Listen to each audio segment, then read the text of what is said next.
এটাকে তোমার কাছে ছোট মাছ মনে হচ্ছে? বড় বড় রুই মাছ নাই,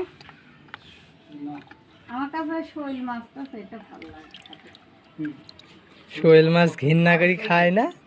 শোল মারেছি, কই মারেছি, ওষুধ দিয়ে একদম পানি পরিষ্কার করে দেয়, কোনো ব্যাং জ্যাং কিছু থাকে না, একদম পরিষ্কার হয়ে যায় নাকি, তারপরে গা মাছ ছাড়ে। আলতা পাতা মানে কত করে এই মাছ?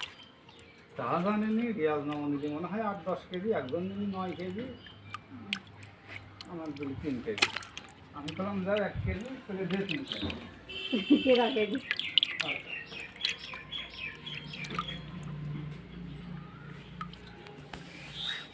পেলি না জানা, বেশি মাছ কিনিলে, এত মাছ কিনি লোট পেছি খাওয়া যায় না, স্বাদ লাগে না।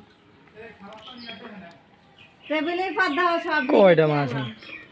ভাত হয়ে যাবি না, তরকারি করবো না। ওই টেবিল